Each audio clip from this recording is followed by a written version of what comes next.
You know ID in the town all day. ID in the SEA. You know ID in the town all day. ID in the SEA. Hello and welcome to episode number 396 of the fabulous Peltoncast. I'm your co-host Kevin Pelton. And I'm Tristan Carcino. And we are coming to you from Renton, Washington, home of Super Bowl 48 champion Seattle Seahawks. Hello. Hello.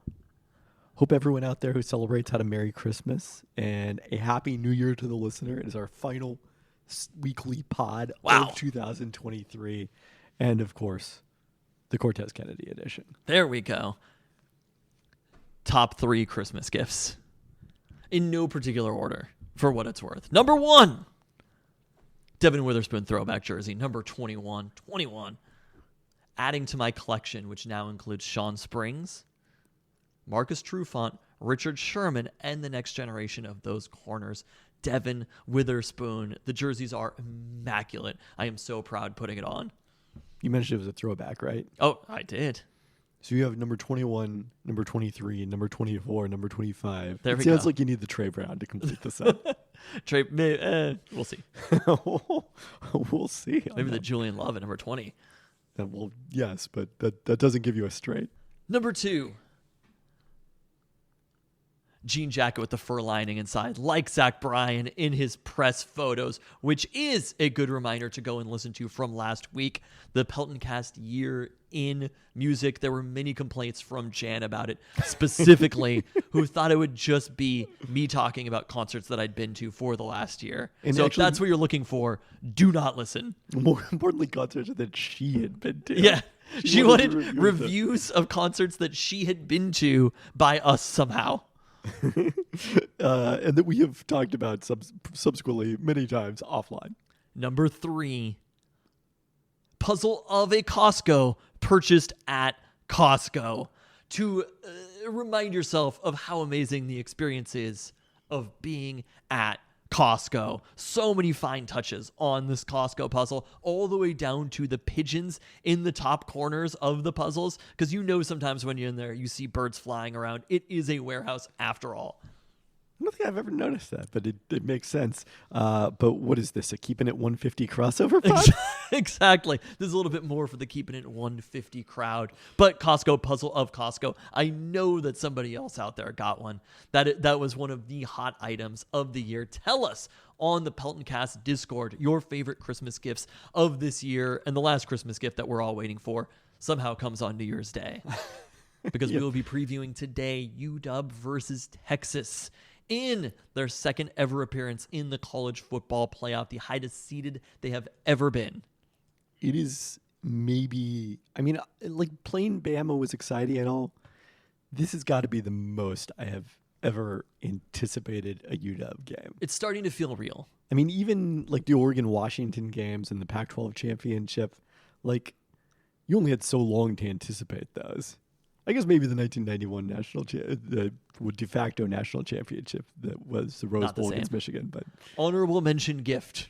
Those were the top 3. Honorable mention gift comes to the city of Seattle from the Baltimore Ravens. That performance by the Ravens defense with their 5 picks on Christmas night. I was dancing around. I was hooting and hollering. Oh my God, was I loving it. Took a little nap right before the game started, so that was even better. But the last pick that they got on Sam Darnold, I was hoping for the 5-piece on Brock Purdy, but just absolutely crushing Brock Purdy's MVP odds. It was an amazing thing. A formative experience in my Seahawks fandom was Glenn Foley throwing, I believe, 5 interceptions. I thought it was 7. 7? In the preseason game? Yeah. I thought it was 7. Could it possibly have been 7? That seems... Are you looking this up right now? This would have been, what, the 1998 preseason, I want to say? And I remember that I was at my friend John Wazika's house watching this. We all watched it. I was with you there. You were there? Yeah. Huh. I didn't know that. That was not formative for me. Your presence. Huh. Is it taking place in the preseason? You might have to Google that one. I think that's a Seattle Times archive there. Yeah. So maybe we'll save that one for later on in the podcast. Should we get into it? Because we've got a lot to get to. Seattle sports is not taking the week between Christmas and New Year's off, even if many of the listener is. So let's start with Our beer of the week, we're returning to the seasonal theme this week. It's a little bit late with the Black Raven Festivus Pale Ale. Always one of my favorites. Festivus is an easy-to-drink, brilliant copper holiday pale ale brewed with orange peels, Northwest cranberries, galangal root, and a melange of festive spices that should wrap you in the warmth of a snowed-in winter hearth. No one's getting snowed in anytime soon in Seattle, but that sounds terrific. All right, this week's toast. We start with congratulations to the UW football offensive line for winning the Joe Moore Award given annually to the nation's top offensive line. Did you see the size of this award? No. I believe it's listed at 800 pounds. Wow. It's So like it's even more impressive than the Pop-Tarts Bowl Award trophy? I mean, I don't know if it's as functional as the Pop-Tarts Bowl Award, bowl trophy. That is a useful one and probably easier to transport than the 800-pound Joe Moore Award trophy. But this is a very cool honor for players that aren't often recognized, besides inexplicably Parker Brailsford getting repeatedly singled out by the Pac-12 for honors. But, I mean, Michael Penix Jr. was barely touched all season. Had few sacks. And then you look at the way the offensive line cleared the way for Dylan Johnson in the second half of the season, particularly the USC game, the Oregon game. Certainly a well-deserved honor to a unit that doesn't get as much attention as Michael Penix Jr. and Rome Odunze and some of the other skilled position stars. Are you still searching for the Glenn Foley stat? I absolutely am. Do you have access to the Seattle Times archive? No, you should check it out. Okay. Well, you're going to need to go on a rant at some point during the podcast. And I already did my rant. All right. Also, congratulations this week. It feels late, but to Seahawks safety Julian Love, who was named NFC Defensive Player of the Week after his pair of interceptions against the Eagles. And a congrats to Julian Love for welcoming his child on Friday. Well-timed ahead of the Seahawks game on Sunday, allowing him to fly to Nashville. Big week for Julian Love, and also played well against the Titans in that game. Very well. I think Julian Love there was a moment at the beginning of the season where it's like, are we sure Julian Love is good? Do we understand the signing? And now I think these last couple of weeks, with the scheme looking a little bit different, it's interesting. One notable thing that happens to align with that the Seahawks have not given up any big plays. Devin Witherspoon's absence. Yeah, that's what we're all talking about here. The last 2 weeks of the Seahawks have not given up any big plays, and just how different their secondary looks against the Eagles and the Titans than they did in the previous stretch. And, I wonder, as the Seahawks possibly head toward the playoffs, going to be facing what is going to be a formidable passing offense, I am very curious to see what the defense will look like after that, and if there are certain players that end up being shut down for the season. It doesn't sound like those players are getting shut down for the season because they might play this week. We'll see. So, yes, we will indeed see on that one. But certainly Julian Love and Quandre Diggs have been doing great work back there at safety, and Julian Love in particular highlighted for those interceptions. And I think against we the Eagles. talked about this when you had the offseason of the Seahawks signing Love, when they already had pretty strong depth at safety already. Well, the other plus thing we the didn't draft know pick. then is, like, we were thinking, maybe Julian Love plays a lot, or Jamal Adams functionally plays as the nickel. They have 5 defensive backs on the field, but Adams is playing like a linebacker, and Love gets on the field that way. And then it turned out that Devin Witherspoon is actually the nickelback. But when they made those picks, when they made the signing of Julian Love and the pick of Devin Witherspoon, it was a conversation that we had about just how much depth you need in the secondary. And right now, what we're seeing is proof of concept. Yeah. We'll talk about Devin Witherspoon in the Year in Review podcast, but it's pretty incredible to see the hypothetical of what a defense can look like, and then the practical, and seeing them shut down any long passes from a team like the Eagles. Obviously, the Titans not as impressive, but seeing them shut down a team like the Eagles with those players on the field in December. Yeah. No matter how bad it got, Glenn Foley remained, and he kept throwing, hoping to find that's the lead. A passing touch that abandoned him long ago. Cardinals reserve cornerback Corey Chavis intercepted his first attempt, intended for receiver Fabian Bones, and things never improved Corey during Chavis. Seattle's 21-3 exhibition loss to Arizona last night at Sun Devil Stadium. Foley engineered 11 Seahawks drives, and 6 of them ended by interceptions. 6 interceptions, okay. This is on a sad note here, including a 45-yard touchdown return by strong safety Pat Tillman in the second quarter that gave the Cardinals a 14-0 lead. So there you go, 6 interceptions. I just love that he kept firing. Yeah, did not lose confidence. Well, you know who's finally started firing? There we go. The Seattle Mariners. Yes, in they free did. agency. Christmas Eve, Christmas came early, sort of, to Mariners fans. sort of. Is they signed the largest hitter contract, agreed to the largest hitter contract of the Jerry DiPoto era, beating that AJ Pollock contract There from we last go. year, which worked out so well. Is first reported by my ESPN colleague Jeff Passan. I've talked to Woj about breaking news on Christmas Eve. Jeff Passan pulled it off this year. The Mariners agreed to a 2-year, $24 million with Rangers DH Mitch Garver. Your first thoughts here? I really had never heard of Mitch Garver. We Even played though him he- actually quite a bit, but Repeatedly. it was one of those names where you're Started just for like, the team that won the World Series.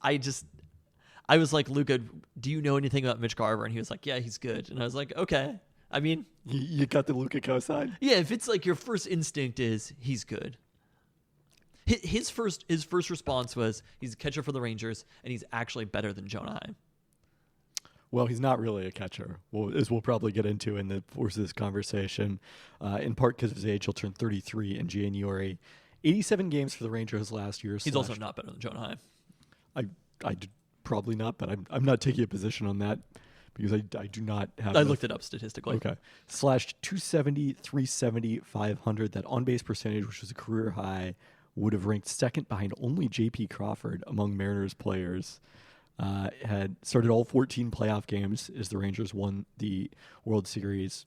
His 2.3 offensive WAR in those 87 games would have ranked fifth on the Mariners, just ahead of Teoscar Hernandez and a bit behind Gino Suarez's 2.5, playing all 162 games. And this is the important thing, 24% strikeout rate. Mariners front office approved. Yeah. The shrug doesn't really, again, translate well. No, to I don't. I think this is a positive, and the Mariners did something, and they improved their lineup during this time period. There are a lot of arguments that can be made because we're pivoting to rationalization here, and there are a lot of arguments that can be made that there might even be some positives with the reductions that they had in offense between Gino, between Teoscar, between Jared Kelenic, especially if that's the way that you want to approach baseball and really limit the strikeouts. So ultimately, on Christmas Eve, the Mariners made their lineup better. He's a 33-year-old DH. So it's not exactly like this isn't a transformative move. No. But if all the Mariners need are slight upgrades, this isn't AJ Pollock. Like, this is a player who, I mean, that 370 on base percentage, he was also coming off a career year hitting as well. But they're not paying an extreme premium. Not coming off a career OBP, not a career year hitting. That was 2019 when he won the Silver Slugger as a catcher and might then have been better than Jonah Heim because his power was better that season. But the big question and the reason that he's been moved off of catcher is health. Garver has played just 209 combined games over the last 3 seasons. His first year in Texas, 2022, ended in July due to a torn flexor tendon in his right forearm. And then he missed nearly 2 months last season due to a knee sprain. But, I think the hope is that pretty much full-time catcher will help him stay healthier over the course of this season. Full-time DH. Yes, full-time DH. I do think there is probably some small degree of benefit that the Mariners see to having a DH who can play catcher because they're a team that when Cal Raleigh doesn't start likes to pinch hit him and then leave themselves without a backup catcher in case of emergencies. That's a nice thing to have, I suppose. Yeah. No, I think this is a positive move that the Mariners made. Again, it's not a transformative move, but this is the type of move that if everything else works out, which I'm not saying it's going to, but if everything else works out, the pitching staff stays healthy and good, the bullpen looks good, Julio continues to progress, the strategy of not striking out is a positive strategy. They still have to fill some holes here. Yes. But ultimately, these are the types of moves that help you make the playoffs and win in the playoffs is having players like this. Because what we talked about was the Mariners had a strong void of just major league caliber hitting. Yep. And Mitch Garver is more, he is what would be considered pretty good major league caliber hitting. Yeah. I mean, I think on a rate basis last year, he would have been either the third or fourth best Mariners hitter. It's between him and Cal Raleigh for that. And it's not that much of a premium to pay, especially since they're going out and getting him in the free agency. Yeah. Depending on the structure of this contract, depending exactly what their budget is, they've said they will spend more than last season, even in the austerity post concerns over root sports issues, if they spend a little bit more than 140 million, that leaves them somewhere in the neighborhood of 15 million to add to the outfield. So, which I think seems reasonable. Yeah, maybe one more Mitch Garver type player, and then someone with a slightly more modest salary via trade. I don't know. We'll see exactly how they break that up. Some depth, and there are still outfielders out there. Yes, as we've talked about, very few of those players have come off the slow developing market. All right, let's get into the roundup, starting with the Seattle Kraken, who got a pair of wins last week in Southern California, beating the Kings 2-1, the Ducks 3-2. They have now taken points in 6 consecutive games, but still tied for 11th in the West, 3 points out of a playoff spot coming into Monday night's action. After their holiday break, the Kraken are at Calgary on Wednesday, back home against Philadelphia on Friday, before heading across town from Climate Pledge Arena to host the defending champion Las Vegas Golden Knights at T-Mobile Park in the 2024 Winter Classic on New Year's Day, a game that thankfully is not going up against the UW College Football Playoff semifinal. That was the one biggest positive of the Huskies ending up in the Sugar Bowl. I mean, it's a positive for the Kraken. I'm curious to watch this game. No, I'm curious to watch. It'll probably be the first Kraken game that I watch in full since the playoffs last year. We'll probably still be streaming this because I want to see what's going on in the Michigan-Alabama semifinal at the Rose Bowl. But we were talking about that I love that the first game is first, that the other playoff game is first, so that if the Huskies win, we will know exactly who they're playing. I don't know though. I still liked it better in 2014 when the Seahawks beat the Packers and we could just sit back and scout. That was the Deflategate. That was 2015, the 2014 season. The Deflategate AFC Championship game between the Patriots and the Colts. Do you think this game is actually sold out? Yes. The Winter Classic? Tickets were in very high demand. Really? Oh, yeah. People love the novelty of going to an NHL game. Do you think they're in high demand by people or in high demand by people who are reselling tickets? I mean, I haven't looked at the secondary market. That may have crashed a little bit, especially. There are probably people that had tickets that are ending up going to the Sugar Bowl. Okay, so I'm looking at this map here. And there's just a lot of space between the ice and the outfield. That's correct. It turns out that in a hockey rink is way smaller than a baseball field. What do they put in that area? I mean, I've seen the renderings. I don't know. I don't know whether people are standing there at all or what, the infield at the Kentucky Derby or something. I mean, the get-in price is $125, which is not bad. It's not dirt cheap. Because I was like, shit, if this game's $15, I'll go to a hockey game. No, I don't think that was an option. All right, here I have the rendering. It looks like there's just it's the walk between the dugouts that they're using and the field is what they put in there, and then just a lot of blank space, as it turns out. There appears to be some sort of a house out here in the left center, and then a just to boat, get cozy. a boat for the Kraken in dead center. Oh my god! The Kraken eye is represented on the batter's eye, so I like that. That's cool. The out-of-town scoreboard is a bit more limited than it would be during the baseball season. Also, the rendering shows it's snowing. I cannot guarantee snow on New Year's Day. I can almost guarantee not snow on New Year's Day. Yeah, but it'll be fun to see. Looking forward to the novelty of it.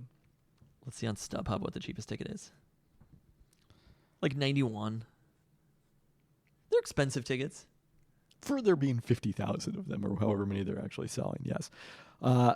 There's so much space. I feel like it's a viewing experience being there. On TV, this is going to be better on TV than being in the building. 100%, yes.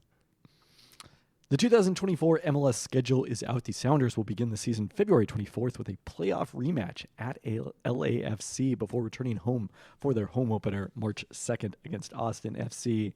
The Lone Timbers Derby in Seattle will be played on Decision Day, October 19th. So could be a lot on the line between those two teams. Could be nothing on the line. We'll see what transpires over the next 10 months, but an interesting choice to put the Timbers match that late in the season, I would say. We also have a schedule in the WNBA where the Seattle Storm will open by hosting the Minnesota Lynx on Tuesday, May 14th.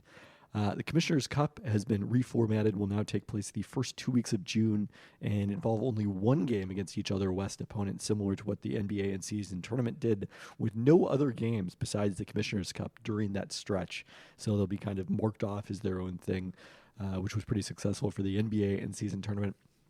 The Storm will play at the defending champion Las Vegas Aces twice in June before hosting Las Vegas July 10th again in their home finale on September 17th ahead of their final road game September 19th in Phoenix. All right, moving on to UW basketball. The UW women undefeated no more. Their perfect start coming to an end last Wednesday at number 19 Louisville. But still, I think a positive result. The Huskies were competitive in a 59-51 loss, limiting Louisville to 8 free throw attempts, forcing 14 turnovers. Kentucky native Lauren Schwartz led 3 players in double figures with 13 points in Is her that why they homecoming. played that game? I think so, yeah. Okay. I feel like that's kind of lost, isn't it? Well, it would require you to have a player through like a whole of their Multiple career. years I to mean, I be able guess- to plan like at least a year out. With one and done freshmen, I think sometimes they can, if you're a big enough recruit, they can plan you a game back home. UConn did that for Jalen Stewart this year. I don't know if that was the intent necessarily, but it did work out. Huskies ended up barely dropping in the polls, although they are out in the AP poll, top team receiving votes, still number 24 in the coaches poll. UW women won't begin conference play in earnest until next weekend, giving them a well-deserved winter break. So just putting a bow on non-conference play for the Husky women. We can do the same for the men in a second. But are they generally considered? They're in right now, the NCAA tournament. I believe. Well, technically, they are the automatic qualifier from the Pac-12. There we at this go. point. I believe they were a 7 seed when I looked at this on the women's proctology bit. by And they Kelly haven't Green. made the tournament since Kelsey Plum. Correct. So it's been a good chunk of time. More to come on this in the 2023 year in Seattle Sports Podcast. All right. All right, UW men's basketball also wrapped up non-conference play on Thursday, beating Eastern Washington in what was probably another L for them. God. They trailed 62-59 with 4:50 to go before finally taking control with a 10-run run. As I was streaming this while walking between press row in the Moda Center and your seats in the 300 level at that night's Blazers-Wizards game, Huskies still dropped 12 spots in KenPom, which Yikes. projected a 14-point win instead of their actual 73-66 win. It's interesting, if you look at these last 2 games against Seattle U and Eastern that were much closer than you would have anticipated, there's not really a common theme. The defense couldn't stop the Red Hawks. This game, the defense played well, but it was UW's worst offensive efficiency of the season. They shot a season low 47% on twos and had far and away their lowest offensive rebound rate of the season. These are the kind of games that, considering they're a more experienced team, I'm a little surprised that they played as badly as they did, but they made it out with wins. I kind of thought these were games that I was waiting for the time that they just crushed a team. And I know that Seattle U is a pretty formidable opponent, all things considered, but like I was surprised given where they have gotten to from here, but I do feel like there's a little bit of element of just it's kind of like this is the hangover period of non-conference play. They've already played Gonzaga. They've played all these important games, and it's just like it's fucking Christmas time. Let's just get through these and get to conference play. And they did have a blowout over a similar caliber team in UC San Diego at the end of November. That was a 27-point win, in addition to their blowouts over Bellarmine and Montana State, who were easily the 2 weakest teams they played in non-conference. This is probably more similar to the Northern Kentucky game. I mean, I think, to me, like the common experience, maybe less so with a team like Seattle U, but certainly against a team like Eastern is, it's not shocking the Huskies were behind at halftime in this game, but usually you get them in foul trouble and the depth starts to become an issue for them and you slowly wear them down. And the funny thing was, like, the Huskies committed as many fouls as Eastern did in this game. They were in foul trouble too. So it was like a legit taut back and forth game the entire way. Eastern had finally gotten their second win over a D1 opponent against number 326 in KenPom, Cal Poly, on the road earlier in the week. So good news for Eastern. They actually get some home games as they start Big Sky play against Division I opponents. Okay, so what about the bigger picture heading into conference play? This is still easily the best offense of the Mike Hopkins era. Despite that performance, they're 49th in adjusted offensive efficiency. Ken Palm's still not that impressed with the Huskies after that 12-point drop. They're He's 60th. never impressed. But Huskies are 41st in SportsReference.com's SRS, which does not take into account preseason expectations the way that Ken Palm does.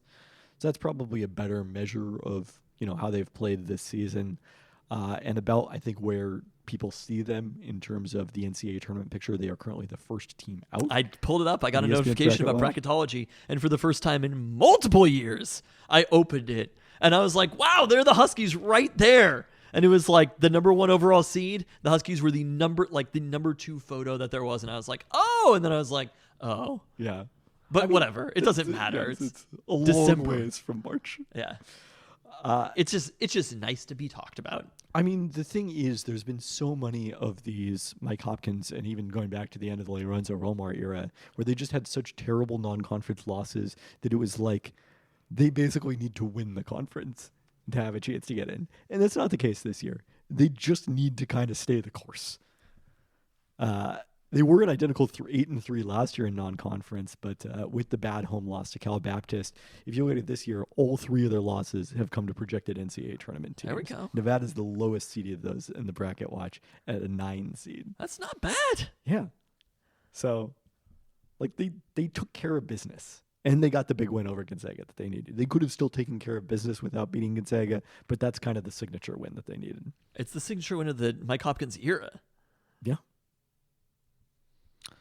If we look at the Pac-12 as a whole, there are just 3 Pac-12 teams in the Ken Palm top 45. It's been What a bad conference. Let's break it up. I agree. Unfortunately, Terrible basketball conference. Unfortunately, some of the underwhelming teams this year are USC and Joining us. UCLA and Oregon. Arizona is the one good men's basketball team in the Pac-12. Women's basketball is awesome. It is kind of funny, though, to think about this. Like, we're so used to being in the Pac-12, basketball and football-wise, and just having all these years where it's like, God, there are just no good teams. And I feel like as you enter into the Power 2, like, that's just not going to happen. I do not suspect that will be the case. No. Where you could ever be like, there just are no good teams around. The year where the Huskies won the conference regular season championship and didn't make the tournament. Yeah, I don't think that's happening in the Big Ten. No, I mean, it's going to be a pretty fascinating thing because, again, this has happened in basketball for like 2 decades. Yeah. Huskies rank 6th and are projected to go 11-9 on average in conference play, which would leave them 19-12 and probably right square on the bubble entering the Pac-12 tournament if that I most also likely scenario. the idea that you look at Ken Palm and like the West Coast Conference is more powerful yeah. whatever is better. Like, I mean, last year Mountain West for sure. Obviously, they put a team in the championship game, and then the West Coast Conference as well, which has fun fact put a team in the championship game multiple times. what do you make of basketball-wise? I don't know if we're going to talk about this later, but Oregon Probably State and Wazoo playing football in the Mountain West and basketball in the West Coast Conference. Is that... I think it's going to be interesting. It's going to be fun, especially if Gonzaga is still there, because the top of the West. Gonzaga's still going to be there. The top of the West Coast. The dominoes of basketball are not going to fall for years. I agree that they will probably still be there. The middle of the West Coast Conference will get much stronger. Those programs are not in basketball probably better than. Well, they're definitely not better than BYU, which is number 4 in Ken Palm. I learned today. What? I learned. I have no idea what their schedule has looked like, but that was a Wait, fun BYU's discussion. in the Big 12 though. Yes, but they were in the West Coast Conference in all sports but football before this year. Were they? They Yeah. weren't in the Mountain West. Because they were independent in football, and then they Yeah. were more or less doing the same thing that Oregon State and Washington State. But are it's doing. interesting that they're doing 2 separate conferences. Yeah, Why just did because they not want to just do the Mountain West? they did want to just do the Mountain West, And the but Mountain West didn't- logistically it didn't work out with the Mountain West. Is it eventually they're going to both be in the Mountain West? No, eventually the Mountain West is going to be in the Pac-12. The Pac-12 will just be the Mountain West. Yes, because as I've said all along, the brand is too valuable to go away. It's just this idea that the Pac-12 is dying. Like, no, it's just going to be something else. It's going to be the Mountain West. Do you think, let's say that the Pac-12 becomes the Mountain West, they become one conference. Mountain West it absorbs the Mountain West. Do you think that is a desirable enough? I just can't get away from conference realignment. Do you think that is a desirable enough location for Gonzaga to move to for basketball? Probably not. You think it's Big 12 or nothing? I mean, they've already, if they wanted to be in the Mountain West, they could have been in the Mountain West. But now they have the branding. Possible. They have the extra teams. We'll see. I don't know. It's tough to say how this is going to continue to evolve over the long term. BYU is 11-1. We'll talk about their lone loss in a bit. They don't really have their best win is against San Diego State at home, but it just crushed a lot of teams. Also, the ACC is ultimately eventually doomed, and it does feel like conference-wise. I saw this is a Reddit thing where somebody called them the Power Two, where it's like that's what it is, right? Yes, and I do feel like the stratification of all of the other conferences is going to become more muted, but it's going to be like Big Ten, SEC, and then kind of just a bunch of conferences. And I think that the Pac-12 and the Big 12, if this is the case with the Mountain West, will be perceived generally to be more or less on a similar playing field. It may also depend on the sport, I think. Because the Big 12 is going to be very good at men's basketball. Yes. They have definitely prioritized that in a way that But the also Power the Two Pac-12, let's say that the Pac-12 is pretty clearly ahead of... Would the Pac-12 as it was pre-USC and UCLA have been good enough if they were like, Gonzaga, come play basketball with us? Would Gonzaga have done it? It's like when USC and UCLA were there? Yeah, like 2 years ago. If 2 years ago the Pac-12 was like, we will take you in basketball, do you think they would have done it? Probably. I mean, that's an easier fit for them than the Big 12 would have been or would be. Like geographically, it makes sense. Big Ten and Gonzaga, we do not want you. Okay. We were there and the doors closed. You just shut it right behind. We shut the door behind us. Thank you. You left that door wide open for North Carolina. Oh, no. It's wide open for other Yeah. schools. No. It's just closed for Gonzaga. It just goes for anyone on the West Coast. For now. We'll see. I think so, yes. You think that they would have? Because also they would have thought correctly that they could have won the conference every year because they had won 16 consecutive games or whatever it was against Pac-12 opponents before losing. There we go. And We end the conference. you know on what a I'm loss. disappointed we never got What? after that game? Mark Few retire, bitch. Yeah. Wow. I know it sucks we didn't have the energy. I mean, maybe he should, if we're being honest. You know, there's always a little bit of hint of truth that maybe Jalen Hurts. Did you see that pick six to Torrey Jackson? I don't Them think Bo Nix- struggling with the Giants. Maybe Bo Nix should retire, but probably not. It's a 6th round pick. Definitely do not think Dan Lanning should retire. All right, so let's look at this weekend. He's going to come in. That's going to be like December 2025, and we're going to be like, oh shit, Bo Nix is starting, and then he's going to play really well for one game. You know, he's got Browning deep down in him. Browning played well for multiple games There- against Sarah. I actually think, looking back on the stats, I think Jake Browning did not have that bad of a game. I didn't really look at his stats as part of the Steelers prep. He still threw for like 300 plus yards. How many picks did he have? The 3 picks Yeah. weren't great. Yeah. All right, so UW is facing 2 of those top 45 teams in the Pac-12 on the road this weekend to start conference play. It's a rough start to Pac-12 play for the Huskies at Colorado and Utah, the 2 mountain teams. The Buffaloes went 9-2 in non-conference play. Both of these teams did. Colorado didn't really have a signature win. Their best was over Miami on a neutral court. They lost to Florida State and Daytona in overtime and by 5 at Colorado State, which we saw against UW, just how formidable they are, but dominated lowly competition at home. Junior point guard KJ Simpson is 10th in the Ken Palm KPOY rankings, having shot 62% on twos, 49% on threes, 90% on free throws. So he's working on, I'm pretty sure, a 50-40-90. Promising freshman guard Cody Williams, the younger brother of Oklahoma City guard Jalen Williams, not to be confused with big Jalen Williams, Not to be confused with Jalen Williams. was off to a great start before a wrist injury sidelined him the last 3 games. And this is a team with good size with 6'9" Tristan Da Silva and 6'11" transfer Eddie Lampkin in the front Should I court. start pronouncing my name Tristan? Are you Brazilian? He's Tristan, but I'm Tristan. Yes. Some might say I'm at least partially Argentinian. No, that doesn't work like that. Argentinians might be Italians. That doesn't make Italians Argentinian. Are you aware? If there was any question about whether Leo Messi and I definitely kindred, but also his children. We were talking about how I was like, our children. I don't really know where this came from, but I was like, we're gonna have to have our children change their names or pretend to be Leo Messi's children. It was some sort of scenario where I was like trying to get into something by claiming to be Leo Messi.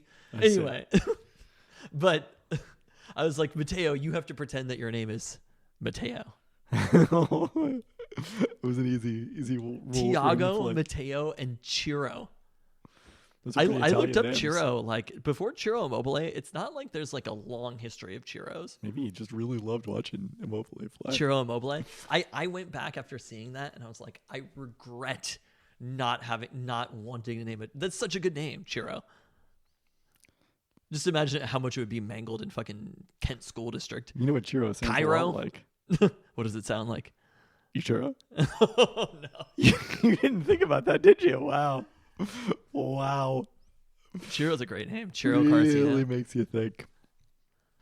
All right, so Utah, as we said, also 9-2. They do have that marquee win, beating BYU 73-69 at home earlier in the month. Also, one at St. Mary's. It doesn't mean as much as it used to, but a good win. Their losses both came in the Charleston Classic to Houston, which is number 1 in KenPom, and to Rising St. John's. They're number 24 overall in KenPom, number 27 in offense, looking a lot more like third-year coach Craig Smith's Utah State teams, including the one the Huskies faced in the NCAA tournament the last time they made it in 2019. They're shooting 38% on threes, have a high assist rate. Our old friend Cole Bajema has started all 11 games at 38% from three. I'm just, I'm happy that he's happy. Me too. Look, everything worked out. I'm good with, I know I forgot Wood's first name now, but Yeah, Woods. Yeah. I don't know. I'm not confident enough in. They start 5 seniors, have the tallest minutes weighted roster in the NCAA. Mike Woods? I want to say, it can't be this far to find this information. I have Moses Wood. Moses Wood, yes. You said Woods. That's what threw it off. No, I said, Did you say Wood? yeah, Okay. you said Woods. They start 7-footer Brendan Carlson. Take that part out. Who's been their center in past years, and 7'1" Lawson Lovering together in the front court. So this is going to be a situation where the Huskies may need some Braxton Mia minutes in a big way. Lovering had transferred from Colorado. I didn't realize that he had gone from Colorado. Add in some more speculation about pricing for the Winter Classic instead of us not remembering Okay, Moses good, Wood's name. good. Yes. Also keep an eye on Gabe Madsen, who's making 3 threes a game at a 46% clip.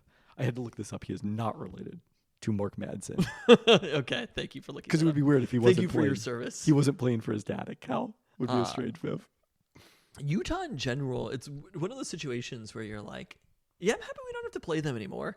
You're getting this time of year where 2023 is ending. We're thinking about conference realignment, right? That's every day for me. But I'm aware. Utah in general, basketball and football wise, I do feel like they're becoming one of the better programs around the country. I would agree with that. So I mean, the basketball. happy to never see them again. The basketball has seen better days. Like they last made the NCAA tournament in 2016. Really? So it's been a minute. It's funny when you look back on it and They look, only it was made it like, can you twice. believe Utah was whatever? And I'm like, dude, they probably, I think they finished like number 3 in the country under Urban Meyer or whatever. And this is like, what conference were they in with Rick Majerus? I mean, they What- started in the WAC. In the but WAC? We're in the Mountain West, I believe, at the point that they made the title game. That's pretty awesome. Yeah. So, no, I guess that was still the WAC. The Mountain West did not begin play until 2000. Ken Palm coming in with all the answers today. All right, lastly, on Yu-Gi-Oh! Men's basketball front, Here big news. we go. Another edition we've got. It was a week of editions, I would say. We got Mitch Garver. We got Zoom Diallo committing to UW as part of the 2024 class, 5-star point guard. Tacoma native, played at Curtis High before transferring to Basketball Academy Prolific Prep. He's ranked number 25 overall by ESPN, number 3 among point guards. Here's what he told ESPN about his commitment. I'm going to stay home and play at Washington. Staying home has everything I There want we and go. need. Everything he wants and needs. Emphasis is mine on Mike Hopkins.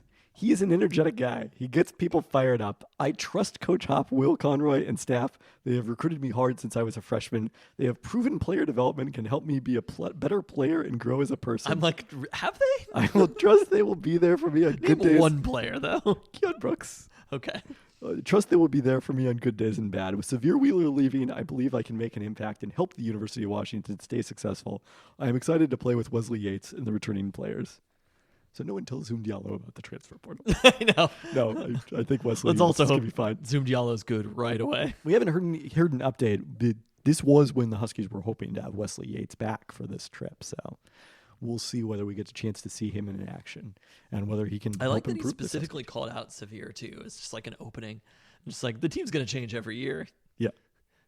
Don't memorize anybody's name, Zoom. I mean, he should this year. He's now rooting for them the rest of the way. This is awesome, though. I mean, having a recruit who's rated this high, he can't shoot, right? Am I understanding this correctly? I haven't done a lot of the deep dive on Zoom Diallo yet. I think it was basically his jump shot as a work in progress. Okay. He's a classic Mike Hopkins recruit, but He's not because they signed him Mike Hopkins because he's good. That's good. Good and this is a little bit. I hesitate to give credit to Mike Hopkins yet, but he's been in the Northwest for 6 years now, 7 years. It's late at night.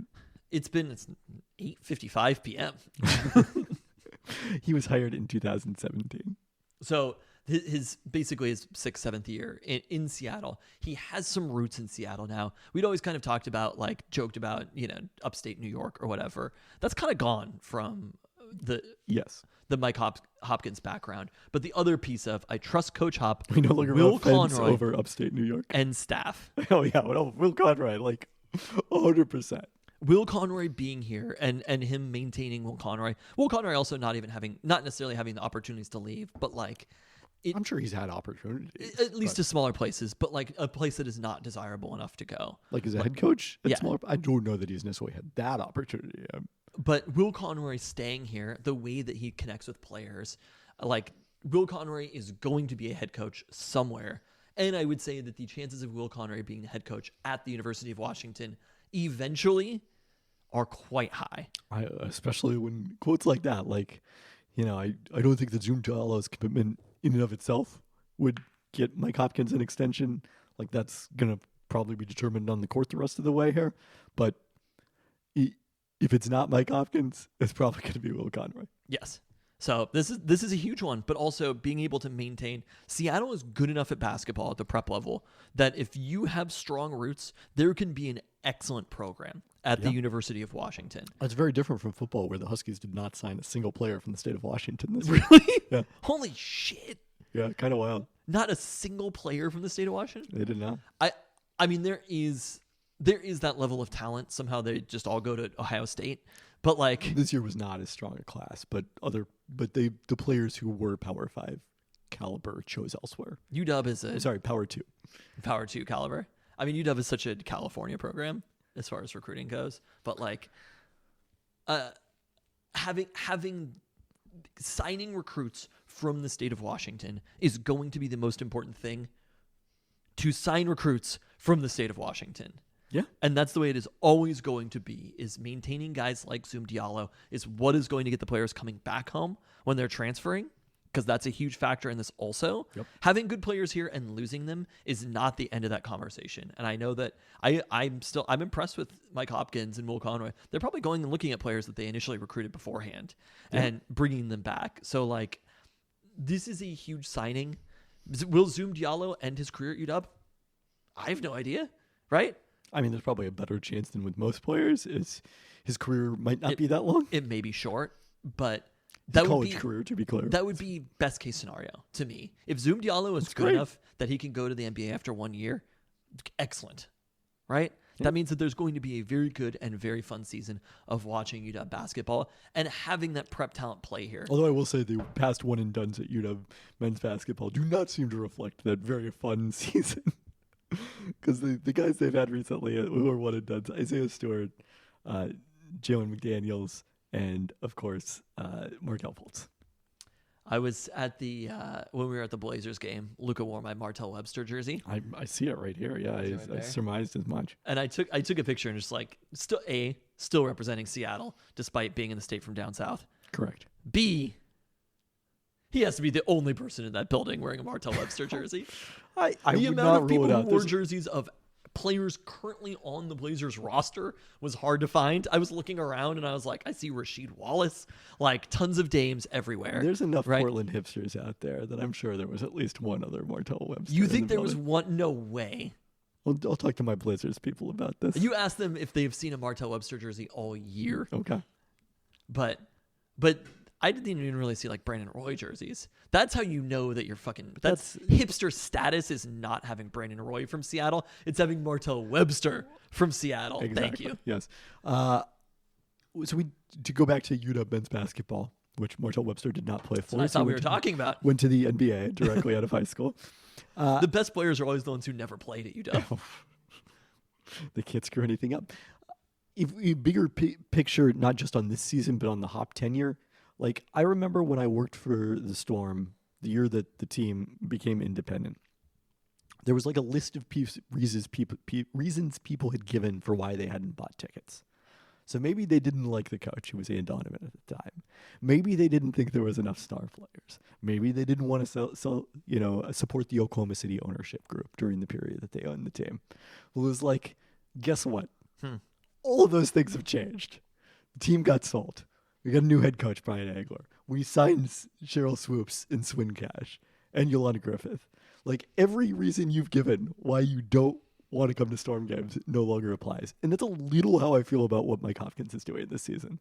Like, my biggest complaints about Mike Hopkins were, well, he can't recruit the state of Washington. The offense is always bad. The 2-3 zone.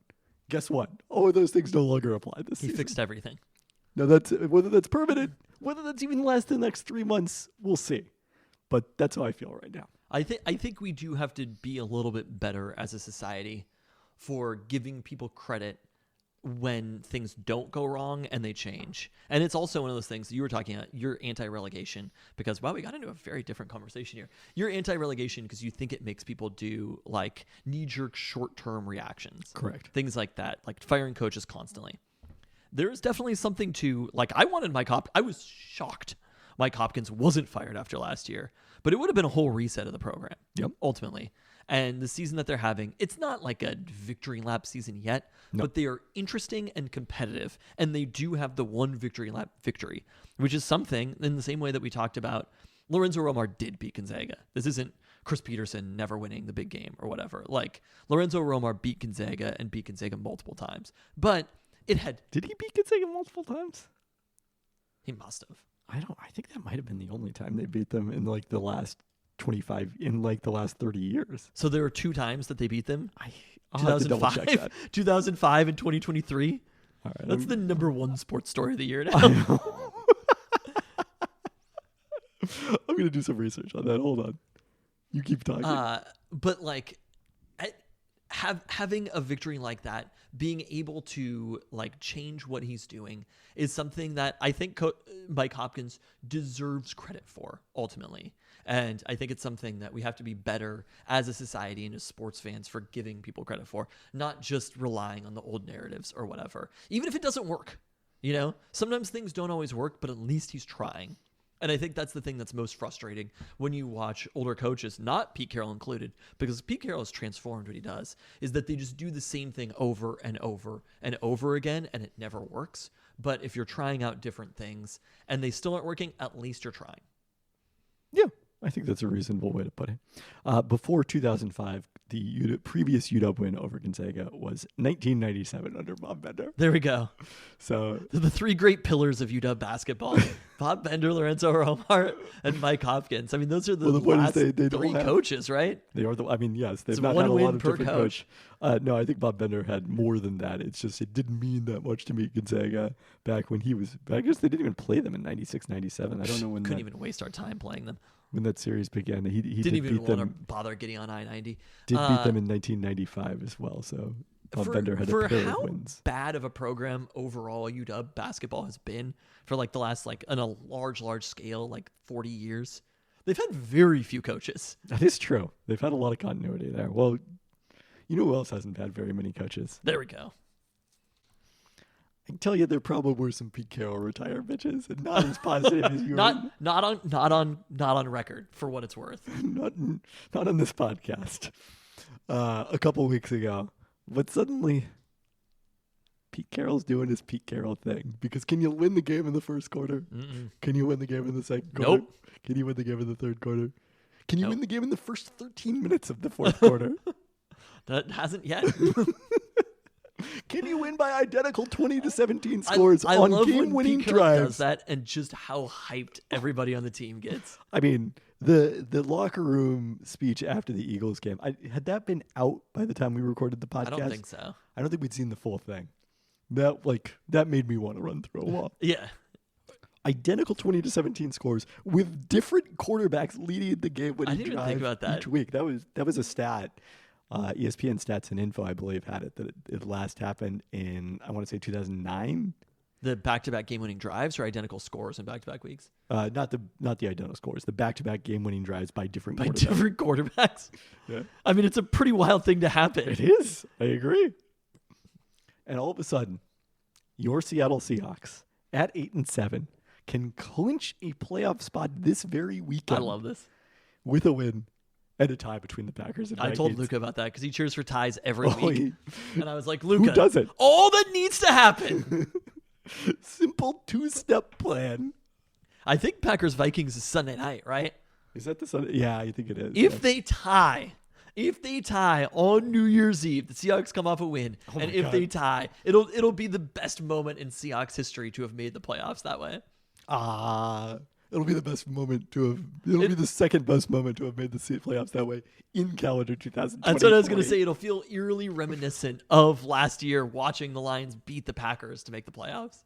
But that was different because the Seahawks needed that one. In this case, they don't need it necessarily. Yeah, that is the Sunday night game. But to make their way in via The final tie would just game be of 2023. incredible. Wow, there we go.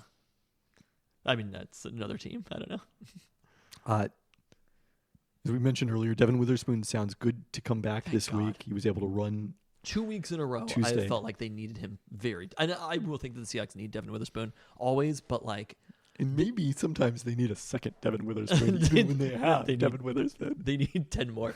But I would trade that all Witherspoon defense. Why don't they make the whole defense out of Devin Witherspoon? But like the way that the Titans ran the ball against them and out physicaled the Seahawks through a lot of that game, it kind of felt like it was one of those where it's like, this is a Devin Witherspoon game. Jamal Adams possible to come back this week, according to Pete Carroll on the Pete Carroll Show. It sounds like Jordan Brooks unlikely to play after leaving Sunday's game with an ankle injury that certainly exacerbated some of the run issues, especially because they had been using a big nickel with Bush as a third off-ball linebacker out there. Already. Yeah, in the early parts of the game. So then he became the second off-ball linebacker alongside Bobby Wagner. It's basically just a 4-3, right? No, because it's... Yeah, I guess it probably is, yes. You're like, it's a big nickel. They replaced a cornerback with a linebacker. But they had two down linemen. Sure. And the edge rushers were not lined up on the ground. So it is slightly different. Do you have other thoughts on this Tennessee game? Wouldn't that be just... They had... Because the edge rushers are still not defensive ends if they don't have their hand in the dirt. plus two So you essentially linebackers. have 5 linebackers. It's a 2-5-4. Okay. They only had two people on the line? Yeah. Okay. Well, yeah, there's a scheme for that also. It's definitely not big nickel, though. Okay. It's just like we're inventing things that have been invented in like 19 whatever. It's like the base defense 20 years ago, and it's like all of a sudden you like it's like tech companies inventing a defense, and they're like, what if we pull a cornerback and play a linebacker instead? We'll call it a big nickel. Let's all remain calm. Anyway, Steelers come to town, New Year's Eve. Huge stakes for the Seahawks. I think the one other thing we should say about this game, you mentioned the Seahawks limiting big plays. The Seahawks did not give a lot of points in this game. It was, as I said, an identical 20-17 final. The Seahawks defense was still not good in this game overall. They came up with a lot of great timely plays. The repeated sacks throughout the game were big. Pass rush was great. But Tennessee's offense overall was incredibly efficient over the course of this game, in part because of the inability to stop Derrick Henry on the ground. The only thing that was different from my expectation going in was I didn't think they'd run the ball as well as they ran the ball. No, I mean, they had been running the ball so poorly recently. But also, that's what Ryan Tannehill is going to do. Like, Ryan Tannehill played a mostly mistake-free. He didn't have a great game. No. All things considered. But he generally put the ball where he needed to. He got pressured a lot in this game, which is probably a quarterback stat.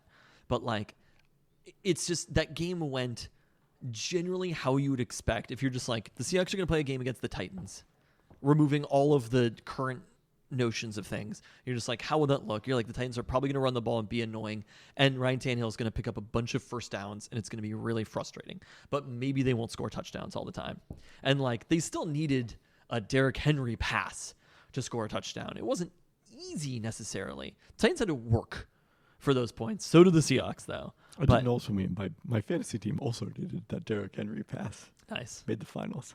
But I think most importantly, in this low-scoring game, I think what shouldn't be forgotten is just how well the Seahawks offense played in the second half. They were awesome.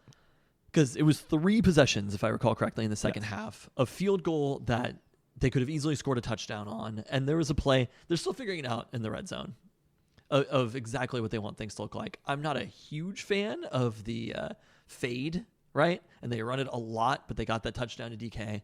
They had a jump ball play. When people are like, why don't they just throw the ball up to DK? He's huge. They tried one of those on that first possession of the second half, and it almost worked. It took a couple of defenders being there, and I was like, they should try that again. Like, that should be something that they do in the red zone. And then finally, isolating Colby Parkinson against a smaller defender. You got to get Colby Parkinson the ball. Playmakers make plays. That's what I always say. Not long after I said in the Discord, got to get the tight ends involved. And Noah Fant having 0 red zone targets the entire season. Wait, is this true? Yeah, that's what they said on the broadcast. It was just like, that can't be true. Because Noah Fant's been kind of awesome. Noah Fant's been very awesome. So I was a little bit surprised to learn that one. Noah Fant, low-key going to be pretty expensive as a free agent this offseason. We'll see. I'm skeptical what kind of market there's going to be. You remember what they paid Will Dissly? Just because the Seahawks paid Will Dissly an obscene amount of money doesn't mean there was a market for Will Dissly. There's always a reason. But the offense needing to score on all of those possessions and then coming down and doing it, and especially the drive that they had at the end. Geno played an incredible game. I thought Geno was really good, especially in the second half. I mean, he hadn't played for a couple of weeks. You know, like Geno Smith is coming off of injury and then came back, right? He came off the injury that he suffered in the Rams game and then came back and then was injured again. And it was like, Geno looked great in the Cowboys game and then was down. But like, Geno just hasn't played that many snaps for a while here. And I think it took a second for him to get comfortable, for the line to get comfortable. Once they did, they were pretty perfect in that second half. Yeah. All right, now let's talk about the Steelers, who come in an identical 8-7. They snapped a 3-game losing streak against a pretty weak set of opponents, Arizona, New England, and at Indianapolis, with the aforementioned 34-11 domination of Jake Browning-led Cincinnati Bengals on Saturday. The Steelers started 7-5 with Kenny Pickett at quarterback. Then when he went down with an ankle injury, lost both Mitchell Trubisky starts before Mason Rudolph got the start on Saturday, his first since November 2021. And lo and behold, Rudolph came up big right before Christmas. 17 of 27 for 290 yards, 2 touchdowns, a performance that opened the door for him to remain the starter this week despite Pickett working back from that ankle injury. Pickett threw 6 touchdowns in 12 games this season. It's wild. As a starter. Although his overall numbers are not quite that bad. He's still 26. He threw like no picks either, right? And 4 interceptions. 26. So he matched EPA Brock plus Purdy C3 in one game in interceptions.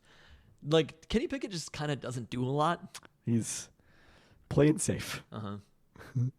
A lot of old school Pete Carroll quarterbacking from him. Although not the deep passes, I guess I would say. I mean, they made a change midseason. They fired Matt Canada as offensive coordinator. Turns out he probably wasn't the problem.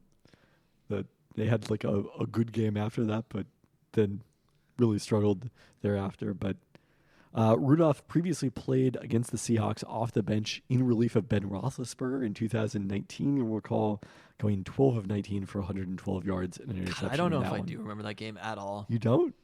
Roethlisberger had the thing, he like hit his hand. I don't know if it was on someone's helmet or what. Yeah.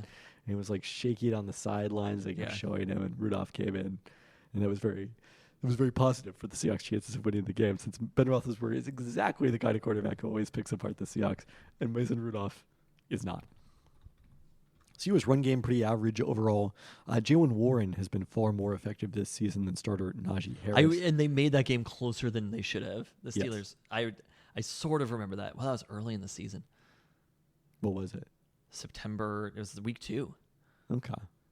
Wilson and This Russell Wilson was the quarterback of the Seahawks. It's kind of wild this game was that close because Russ was 29 of 35 for 300 yards and 3 touchdowns.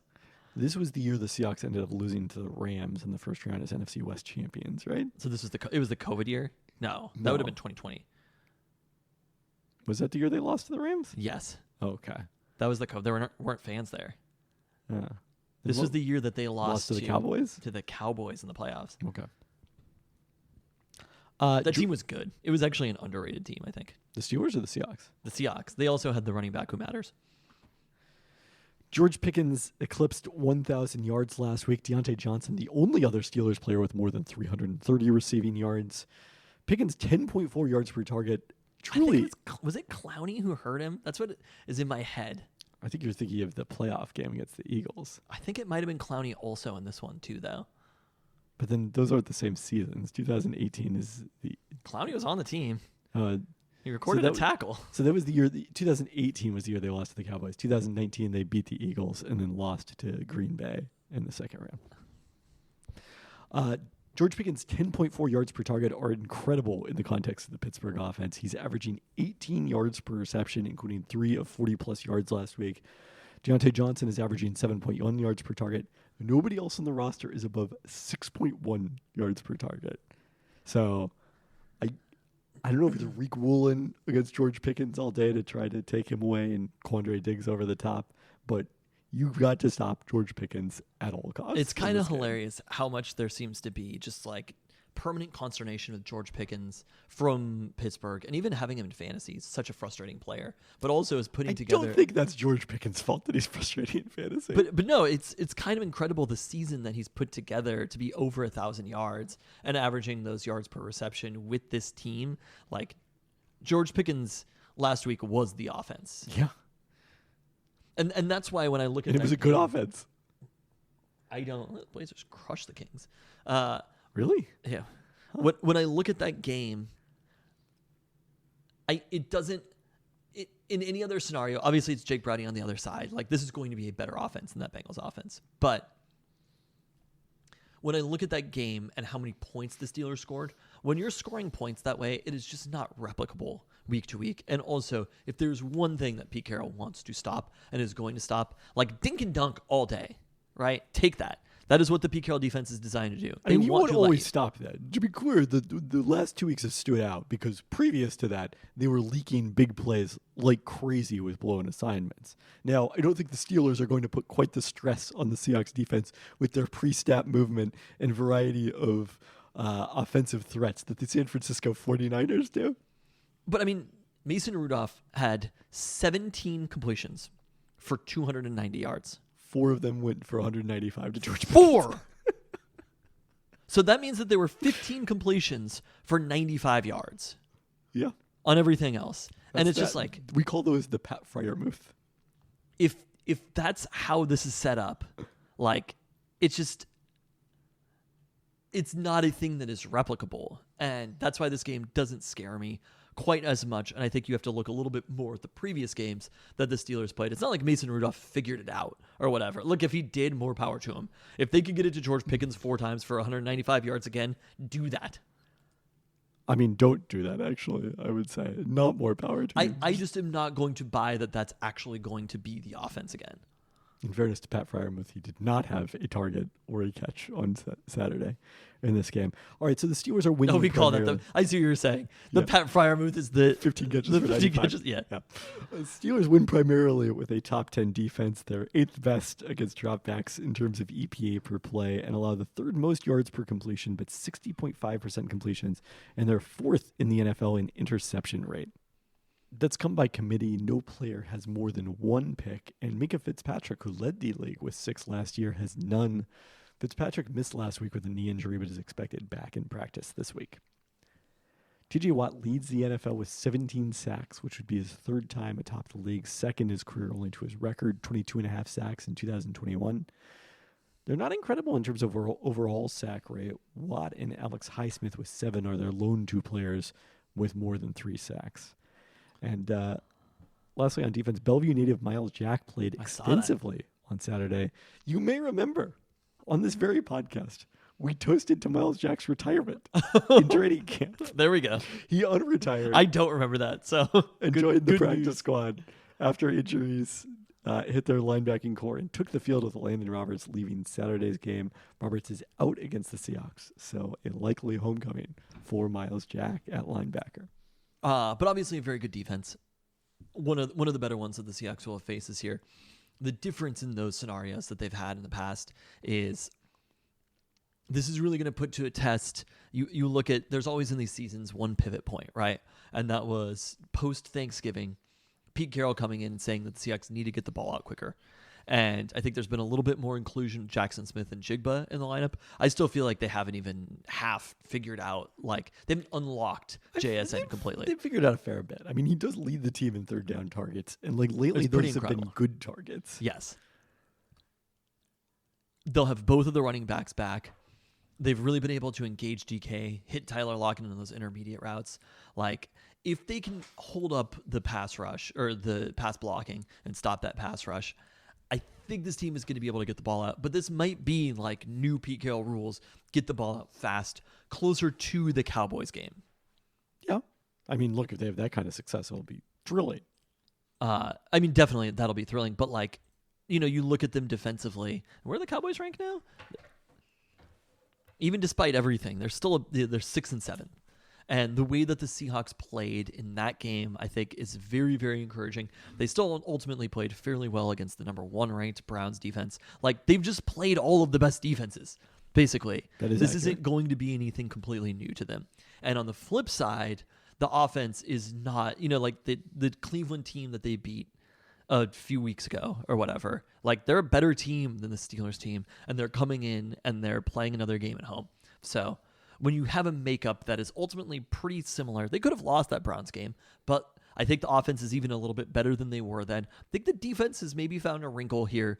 Like, overall, I feel genuinely positive about this game, especially if they can limit those big plays, force the Steelers to dink and dunk, make Mason Rudolph. You know, you look at those stats and like, overall, when you see it, you're like, oh, Mason Rudolph played pretty well. But you want those Allen Robinson 4 for 36 yards, Jalen Warren 5 for 30, Deontay Johnson 2 for 15, Darnell Washington 1 for 8, Miles Boykin 1 for 6. That is what you want in this game. And if you can limit the George Pickens huge plays, then it's going to be a comfortable game for the defense. I hate to express positivity about the Seahawks defense because I think it is very bad. I'm on the record here. I've been clear. I've been on the record as saying there's a good defense in there somewhere. You have. I don't think the Pittsburgh Steelers are the team to take advantage of that defense. I think this is almost an ideal scenario for the Seahawks defense. Especially the way that they play defense. Like, I feel that way so strongly. I have actually considered picking up the Seahawks defense and playing them in the fantasy football championship game this weekend. And just need a little bit of opportunistic play as well. You know, like they need the pass rush and they need the turnovers on top of that. But they've had that those last couple of weeks. And I feel like they've kind of settled in as we get to nearing the end of the season. I feel like the Seahawks have been a lot of different things throughout this year. And in the end, they have been precisely who we thought they were. They are a pretty good offense, maybe not quite top 10. They're a pretty good offense and a below average defense, and that's who the team is. But also, they're playing a Steelers team that is punching above their weight at 8-7 and is uniquely suited to not be particularly great against this Seahawks defense. So, if they were ever to win a game by more than one score, I think it may be this week. I don't know if I'm going to go so far as to say that they will win by more than one score. I am optimistic that they may not need a comeback in the final 2 minutes of the fourth quarter to win this game. It's all we can ask for. It's asking a lot lately. Percentage chances of victory? It's 78%. Wow. I'm at 70%. I'm not that optimistic. The right. Steelers are an 8-7 team who just really never seem good. Well, I've got some bad news for you about the 2023 Seattle Seahawks. About an 8-7, but the Seahawks seem good sometimes. They do seem good sometimes. What are their point differentials relative to the Steelers? Oh, I'm sure the Steelers are better. The Steelers, they're not. They're minus 34. Really? Wow. This team beat the Ravens. Can I also just have a DVOA complaint for a second? I suppose so. Maybe For a second, because we do need to talk about the if all-time college football playoff game. all-time great, the 30-13 against the Colts did not help, and they lost to the fucking Patriots at home. I'm aware. I've done the notes. Maybe if you have teams that are just like constantly going back and forth as 1 and 2 and calling them all-time greats or whatever, maybe DVOA is not quite right now. Or maybe there are 2 all-time great teams this year. There are 2 all-time great teams who happen to have lost to the Vikings. I'm just highly skeptical that the 11-4-9. It's a good record, but we are talking all-time great, and it's just they're not even number 1 in DVOA anymore. The Niners, and I just even eye test wise, they both seem very, very good. But I don't feel like either the Ravens or the Niners are in historical levels, up there with the 85 Bears. All of the other teams around them are teams play against the Seahawks. I mean, both of those teams crushed the Seahawks. But I've also watched them play against other teams, and they're all in the conversation with the undefeated Patriots and the 85 Bears. They are in conversation with these teams that are the best teams of all time. And isn't there point differential in those conversations as well? Maybe there's something about the rest. I mean, the Ravens are crushing really good teams. I mean, what the Ravens there are done, many teams with good point differentials this year because the Cowboys and Dolphins are not that far behind these 2 teams. But there could be something about they're this outscoring NFL opponents by over 10 points per game. I don't know. I Do you think that the Cowboys are a historically great team? I don't think their schedule strength has been as good, which is why their DVOA isn't nearly as good. That's the point. There are a lot of plus hundreds DVOA or point differentials. You just justified DVOA. So, I don't know. I don't know what to tell you. I mean, I guess it's not uncommon to beat teams by 200 points in a season. To have a plus 200 differential. It happened as recently as 2019 Baltimore Ravens. There you go. Who's plus 200 though? Nobody's plus 200. Yes, is what I'm saying. They're not even really for close. Context. Yeah.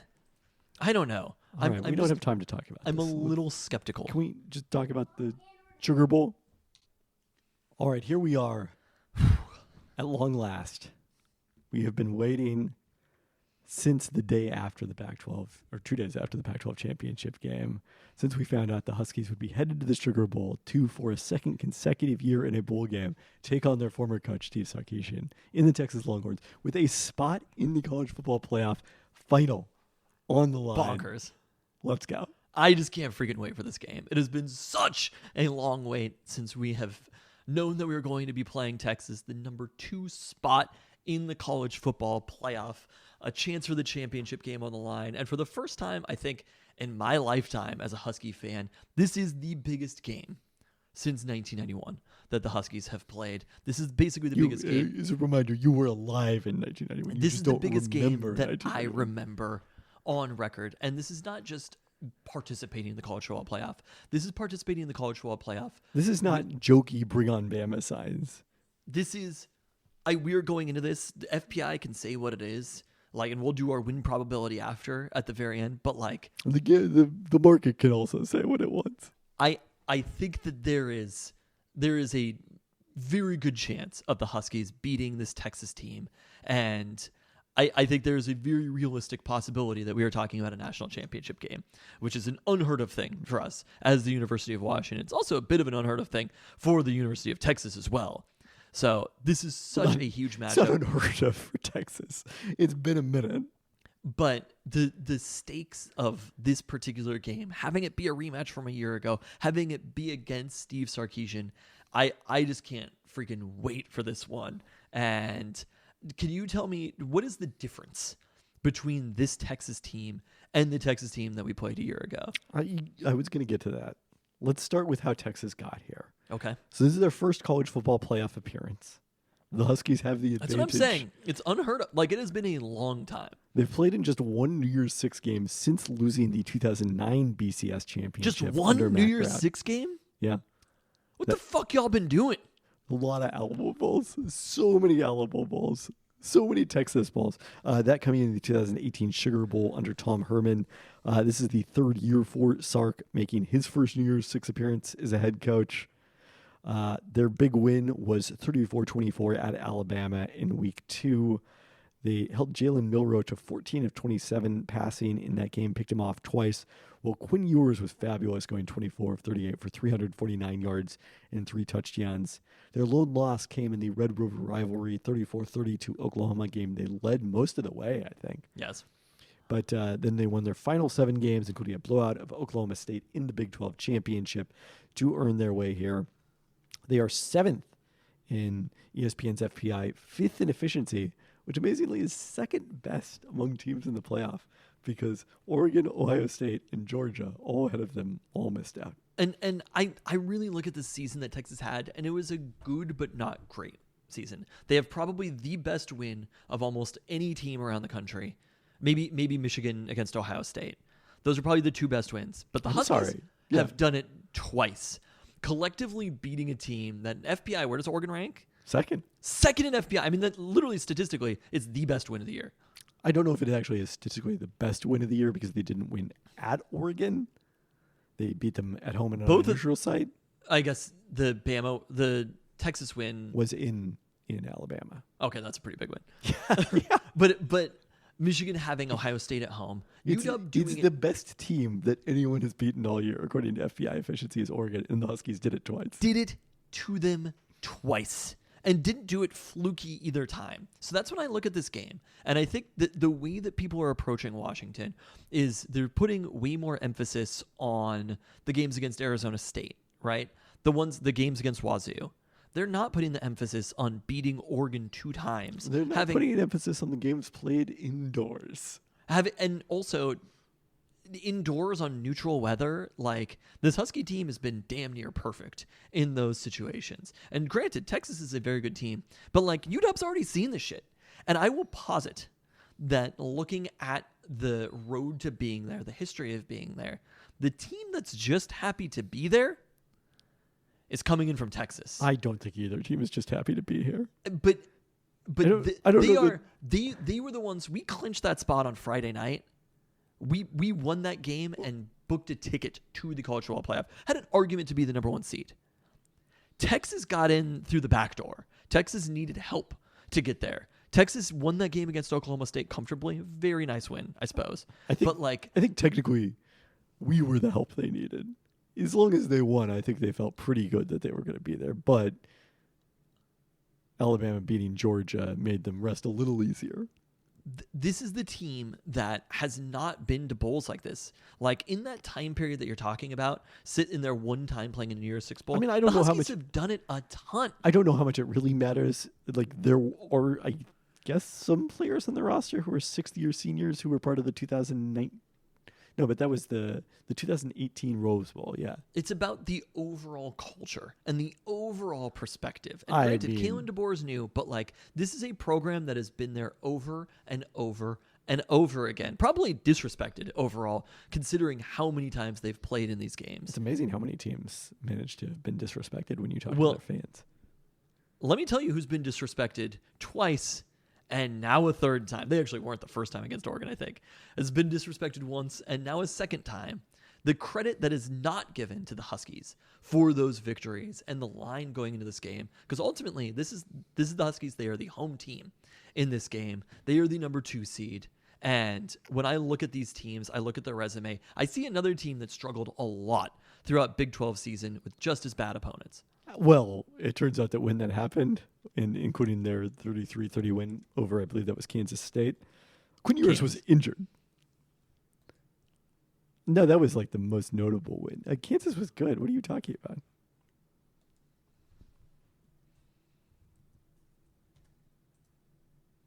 Kansas was good. I don't, Okay. Yeah, I mean, But they struggled with a number of teams along the way. This wasn't the Oregon domination throughout the season. I agree with that assessment. Yes, that Texas had some close calls during. It was the conference. TCU. Kansas State in overtime, TCU by 3 points, Iowa State by 10. They beat Alabama, and that's it. They crushed Kansas, yeah. This is not an impressive resume, whereas UW got through. Again, FBI efficiency measures Well, how FBI, well you played FBI against the efficiency- opponents, and it says that Texas is a dramatically better team than They UW. measured Not that just a shit- little bit, a dramatically better team. They measured it in the same way before UW played Oregon. And UW outplayed Oregon in that UW game. beating Oregon in a single game is Twice. Not Not a single game, 2 games. UW was favored before the first Oregon game, weren't they? I think so. Maybe, I'm not Or sure. it was like a pickup. Quinn Ewers was not injured when they played at TCU and won by 3. Was not injured when they played at Iowa State and won by 10. There's also not weather to blame for these games. He was coming back from an injury Fair enough. when they played TCU. Michael and won by Penix Jr. 3. was injured a ton. Roma Dunze beat Oregon when he had a punctured lung. Michael Penix Jr. was ill a ton. He was don't ill. know any injuries. just ill. TBD on that one. I'm just telling you, when I look at this game, I go into it with so much confidence. At the very least, Wrong approach to go take to any game. this other is than maybe the not Steelers. like playing against Alabama. I am. I agree. It's not like playing against Alabama. They're not 13.5-point favorites. They're the underdogs. They're 4.5-point underdogs. But they also that's appropriate. That is the this right Texas way. team. They did not beat this Texas How team. many? either. All right, tell me how they didn't beat this Texas team. Because the way I look at it, the way I remember it, they beat this Texas team. Yeah, as it turns out, rosters changed in college football from Not year that to year. much. Fun fact. So their offensive FPI efficiency is very similar to last year. They only improved from 18th to 16th, but they have jumped from 23rd to 7th in defense this season. They're allowing just 2.9 yards per carry on the ground, 5th lowest in FBS. And unsurprisingly, given what we remember about the Huskies defenses that involved Pete Kwiatkowski as defensive coordinator, their defense bears a lot of similarity to that. They're willing to allow completions. It's actually very similar to the current Huskies defense too.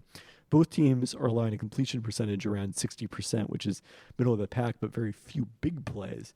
They're allowing 11.3 yards per completion, a little more than UW's 11.0.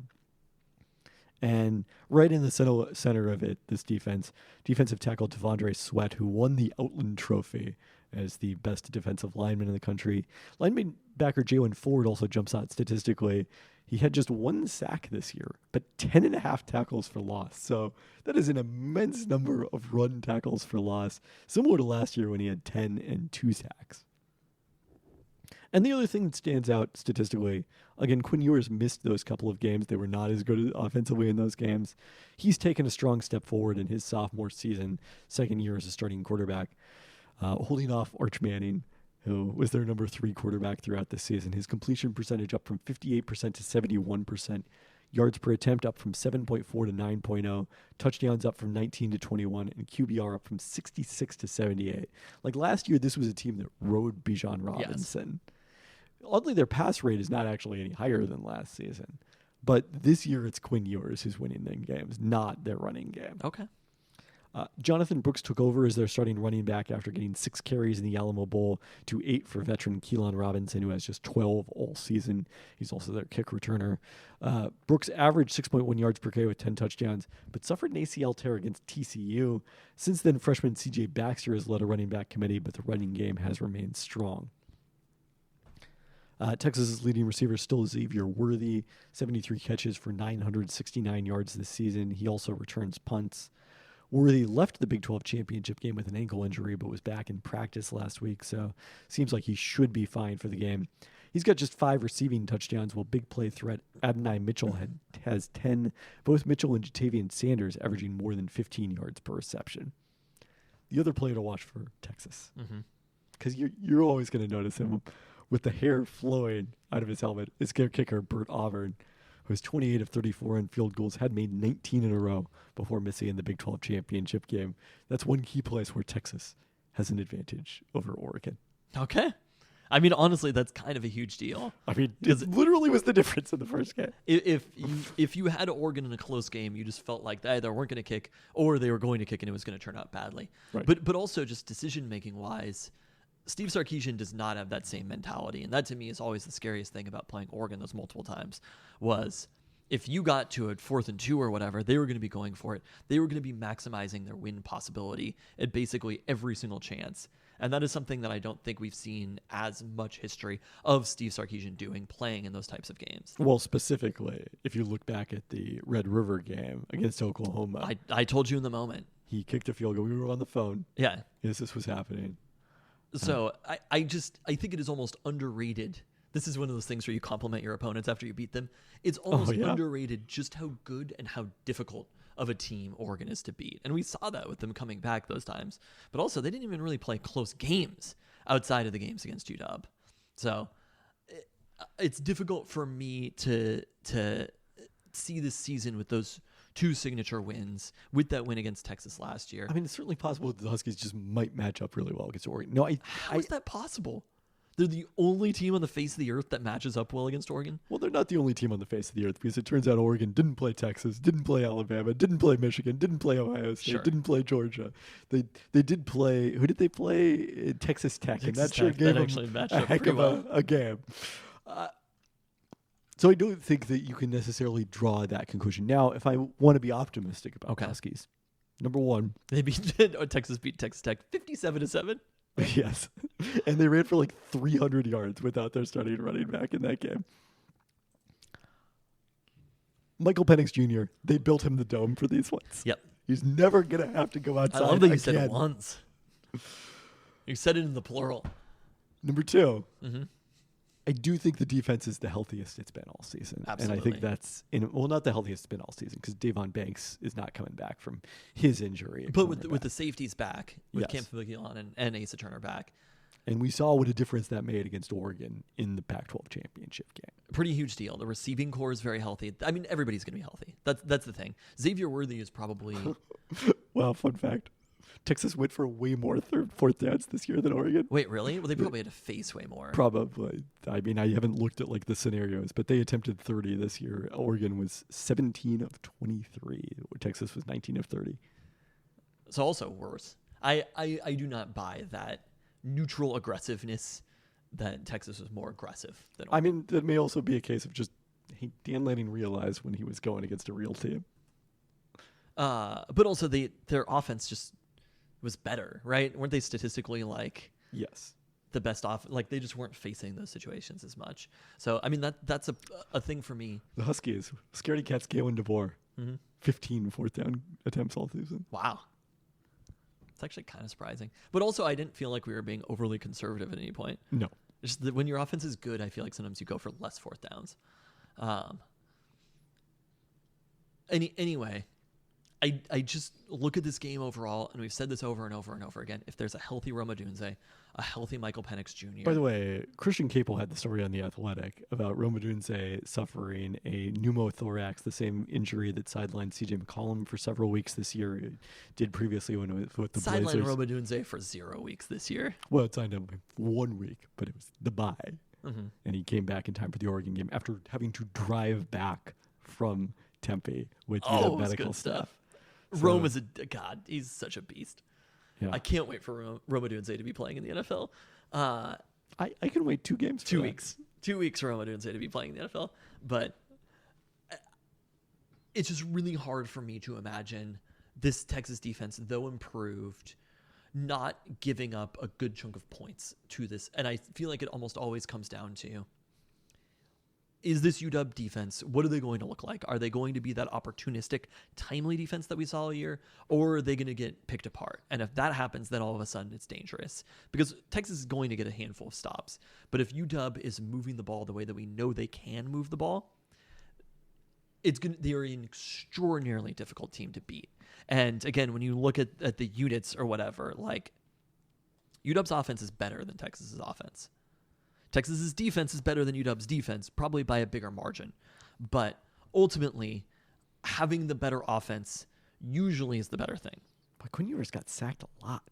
I guess also their backup quarterbacks, but they were sacked 32 times this year. I am a little bit skeptical of, and also even just getting through the schedule and the week to week of it, the Pac-12 is a better conference than the Big 12 is. Like they've faced Alabama and they had that monster win against Alabama, but just week in, week out, UW has faced weather and they've faced some very, very good teams. They faced some better offenses and they faced some better defenses. So I look at this game and same as every single week throughout the season, on a neutral setting with everybody back and healthy, can Texas stop the Husky offense? And can they do it consistently? Or can the Huskies end up being up by 18 points in this game? Or something like that. Well, let's all remain calm. Can they end up getting up by a couple of touchdowns? I think it's going to be tense. I think it's going to be exciting. But like at the end of the day, I think that the Husky offense can propel them with a couple of stops on the defensive side, can propel them to a large enough win that they can withstand any sort of comeback from Texas as they're being more aggressive, as they're passing more, as they're looking for those plays down the field. Percentage chances of victory? I think it's better than 50%. They're going to be the road team fans-wise because that travel from Texas to... And also, the travel from Texas to New Orleans is different. But also, like, there are just a lot of fucking fans in Texas. Yeah. And they've wanted this for longer. That's kind of what I'm saying, is... this game to the fans, yes. Like they were going to travel to this. They haven't been to the playoff before. There have been a couple of bites of the apple. There have been cultural playoff appearances and a number of New Year's Six games in the last decade for the Huskies. So people have done their traveling a little bit more. For Texas, this is it. This is the game. But at the same time, I actually think that's a bit of a disadvantage just program-wise overall. I do feel like the Huskies, Kalen DeBoer acts like he's been there. And if you talk about, I'm kind of, when has he been in the FCS? In the NII actually, but championships are championships. And like we've seen that repeatedly, like that experience translated. And if you look at it coaching wise, just apples to apples, like Kalen DeBoer, we've seen Kalen DeBoer and we've seen Steve Sarkisian. I think it's a different Sark than it was when we saw him, but he wasn't the dude that you were like, oh, we've got Sark on the sideline in this big game. We feel great. Do you know what I mean? And Kalen DeBoer Kalen DeBoer Sark never has lost. now won bigger games because the Alabama game was by far. I mean, even last year's Alabama do not game. agree with that. He has not won bigger games. He has not won a Pac-12 championship with the season on the line. Literally, that's it. It's the playoff on the line. He beat Oklahoma State. The playoff was on the line. But the Alabama game, going into Alabama, that's a bigger win than most college coaches. Congrats to Steve Sarkisian on win. Having their entire How many career. fucking They beat years- Alabama last year too, didn't they? Did I hallucinate that? I thought that was pretty exciting. Okay, maybe he just matches up well with Alabama, Coach Sark. And also, may I remind you, he was a coach at Alabama.